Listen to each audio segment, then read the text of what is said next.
Hey there, folks. Welcome back. A subject that I had been meaning to talk about, anyways, because of some recent contact with Facebook. Not exactly recent, but about 5 or 6 months ago, I was part of a panel, and I was going to do a discussion about that and what went on with that panel.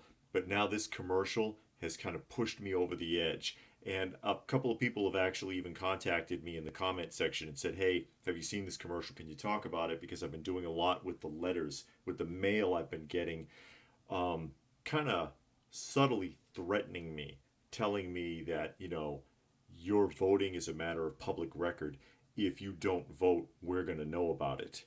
And I've done several videos on that subject just recently, and this really, really ties in with it. And it is the onset of the concept of a social scoring system in the United States. And if it's going to happen in the United States, it's going to happen across the board in the entire Western world. So if you're in Canada, if you're in Europe, whatever, expect it. Expect it to start happening with you if it's not already. And of course, people are afraid of this because they see the social scoring system and how it is in China, because China has really hammered this in to its people. And what they've done is create a society of snitches that are scared of their own shadows. The people down there are terrified to do something wrong because they don't want to be penalized by this social scoring system. And it was easy for China to do this basically because they're a communist country, you know, and that means that the government can basically do whatever the hell they want. They can just force something on you. And in a in a more Western society that's not communist and not socialist, it's a little harder to get away with that too quickly. So they got to kind of ease it in. They have to be sneaky about it. And this is one of the ways that they're doing it. They're using the voting. And fight this any way you can. And I'm going to go ahead and show this commercial ad. And like I said, it ties in with all the mail that I've been getting, all the mail that has been pointing out the fact that you're voting, we're scoring you on your voting now. They forced registration 19 states and the District of Columbia, and this is a previous video also that I did just recently. Now will automatically register you whether you're registered or not, and then they'll send you tons of intimidating junk mail to try to force you to the polls, and they very subtly threaten you in these mails. They tell you, oh, well, intimidation is illegal, but they intimidate you with the wording in a lot of their correspondence in the mail, all the robocalls, the emails, everything else that you get nonstop. It's a bit much. Now I borrowed this from iSpot, and I had a very hard time tracking down this commercial, even though it's been playing on a lot of the TV apps and a lot of the television stations. I don't know if you've seen it or not. You may have, but I had a hard time actually narrowing down the commercial itself so I could show it. But I found it on iSpot. Now go ahead and take a look at this. Election season is here. Remember, who you vote for is secret, but whether you vote is public information. Your friends, family, and neighbors can look up your voting record. This year, whether by mail, early, or on November 3rd, be sure to make a plan to vote.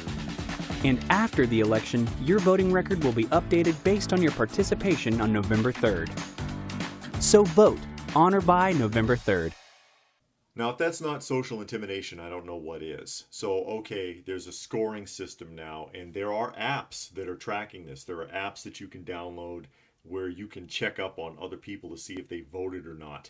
And they tell you, oh, well, we won't know. We don't know who you voted for, but if you voted, we do know that. And a whole hell of a lot of other stuff, which I'm going to show you here with some blurbs from Find Law. I'm going to show you some pages out of Find Law that explain exactly what information you can find out through these voter registration.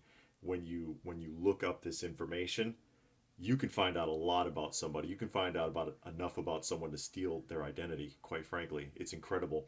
And as far as not knowing who you voted for, it ain't that hard to find out. If it says in 2016 you voted Democrat, because it will tell you if you're registered or voted Democrat or Republican.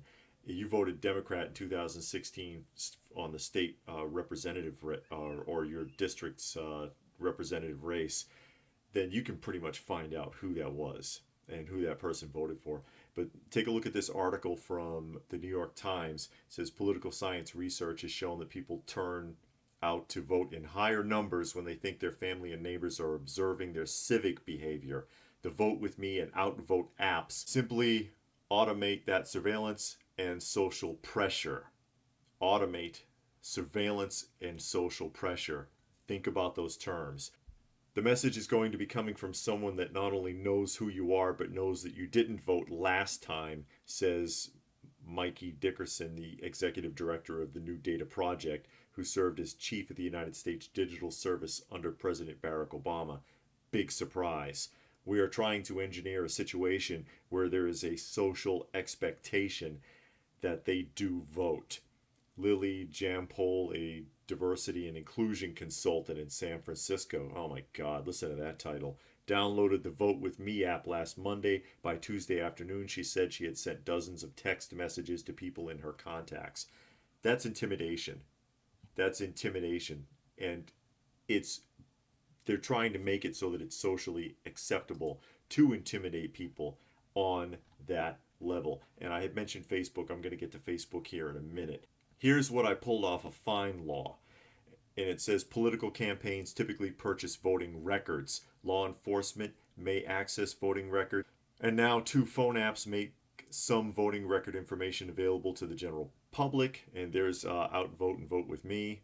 What information is contained in state voting records? The public information in state voting records includes, at minimum, your name, address, and party affiliation. States are free to gather additional information, and some of that information may also be made public. Identifying information, date and place of birth, gender, father's name or mother's maiden name, social security number, military ID, passport number, driver's license, and signature. Address information, current and past addresses and voting district, contact information, email address, phone number, voting information, party affiliation when you voted previously, absentee ballot, precincts, registering agency, required assistance, miscellaneous information, prior felony conviction, last date of jury duty, active or inactive status, date when information was last updated, who can request this information. State statutes define who can request a voter list, what information can be publicly shared and with whom, and how that information can be used. And this last bit that I'm going to show you here are special exemptions that are made in different states for various reasons. But basically, if you can afford it, if you can get in there and you can pay them off, and they'll take your money, because the DMV, for example, in a lot of states gets in trouble all the time for selling a lot of information. Now think about that. If you were some agency that wanted to pay for all that, or you were an unscrupulous individual who had the money that wanted to pay for access to that information beyond what's on the apps, you could steal identities left and right. Except for the states where there are restrictions, which I'm showing you in this last little bit here. You can see what states offer what restrictions for what reasons, and there aren't very many exemptions from having your voter information publicly available. Now, back to Facebook. About 5 or 6 months ago, I was part of a panel part of a group. I was invited to be on a panel by Facebook because of a group I had on Facebook some time ago that I walked away from. Got sick of dealing with Facebook, got sick of dealing with the groups and the people. Facebook is a mess. All these social platforms, Facebook, Twitter, whatever, they're messy. Even YouTube is messy right now, especially where the people that are running them have agendas and are able to dictate. Look at all the trouble I get into on YouTube for just sitting here talking. It happens all the time. So I was asked to be part of a panel, and they wanted to talk to people who have groups or had groups to find out why they were no longer interested, listen to the gripes, and then offer some possible solutions, right? And they had some solutions. It was pretty interesting. And I did try to record this, and for some reason was not able to. I think they did something, because it's video conference. I think they did something to prevent anybody from being able to properly record this. Part of the reason why I didn't talk about it, or was wondering if I should even bother to talk about it, because now I can't show anything to back it up. But what they did was they listened to all the gripes. What did you like? What didn't you like about running the Facebook groups? One of the biggest complaints I had was that nobody pays attention. I had done an experiment on the Facebook groups before, where you know how like you post a video, and you can post a video and have it unlisted on YouTube, and you can actually track how many people actually open the link and see the video, because you can only see the video with the link until you make it a public listing. If it allows you to make it a public listing, because sometimes YouTube will block you if you get a yellow strike for making the listing public. And that's a whole other story. It's one of the shadow banning methods that they use. But I tested that, and you can get like hundreds of thumbs up. People go, "Oh yeah, thumbs up," and they give the click the little like, but less than like 5% of the people actually open the link. They'll comment. You can get couple hundred comments, and none of those people looked at it. They're all frauds. They fake their way through it, and the information streams so fast. You know, if you refresh your Facebook page, in a minute later, there's 100 more things on there. You can't keep up with it. I said it's too fast, too much. Nobody pays attention, and it's one of the reasons why I didn't want to be bothered anymore. And so they're offering. They listened to all these gripes, and they said, "Well, how about this? What if we introduced a sticker system?" And this is what they called it, a sticker system. And what would this sticker system do? The sticker system would create privileged members that would be given special members only access to exclusive parts of Facebook, or exclusive parts, areas that would be made exclusive within groups. So privileged membership is what they're going to create. And basically this is a token economy system, uh, but rather than offering a tangible asset within the token economy, they're offering something digital. Okay, and that's why I didn't like it. And the moderator asked the loaded question. They said, "Why wouldn't you want a great program like this for your group?" That's a loaded question. That's something that if you answer it in a negative way, it opens you up to be challenged, which of course I did. And I said, "No, I wouldn't want that mess." And people looked shocked. Even the other people in the group were like, "What are you talking about?" And I said, "It's not tangible." They asked me, "Why not?" And I said, "It's not tangible. It's not real. I don't want something that isn't real." I said, "Compare it to Bing." Bing has a thing where you do the search engine, right? And you collect points on the search engine, but you can actually exchange those points for something physical.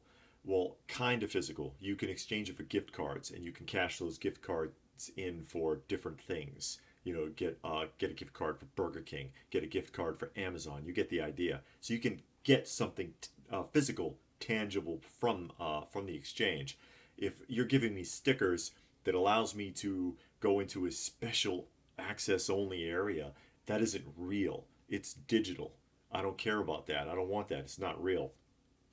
Plus, um, why does it mean something? You only make it mean something. Facebook makes it mean something because they're excluding people through a system that they created. They're the ones that make that decision. And you know, they asked me, "What do you mean by that? What do you mean by that we created?" And it's like, you created it. You decided this one. You're the one that's determining what's right or wrong in Facebook. You're doing it now, which is why you're losing groups. It's one of the reasons you're losing groups, is because you censor too much. You censor people like we're a bunch of 5-year-olds. We can't make decisions for ourselves. We see something we don't like, we can turn it off on our own. We don't need to be babysat. Um, but you're the one creating the exclusions. You're the ones determining right or wrong. You determine what's desirable and what isn't to create your so-called privileged member. That's a social scoring system, folks. You want to talk about your Orwellian dystopia? This is how it starts. Welcome aboard. Get used to it. And the thing is, there's all these young people out there that think this is so great. They think it's going to keep people honest and all this other stuff. It's not going to keep them honest. It's going to keep them afraid. That's what it's ultimately going to do. Do you want to live with fear in your life constantly? I mean, people are already scared. of this, that, and the other. But do you want to live in just total fear, constantly never knowing if you said or did exactly the right thing and what the consequences might be because someone's always watching? There's always somebody sitting there waiting to snitch on you, waiting to ruin your life so that they can get a point. They're not even going to get anything tangible out of it.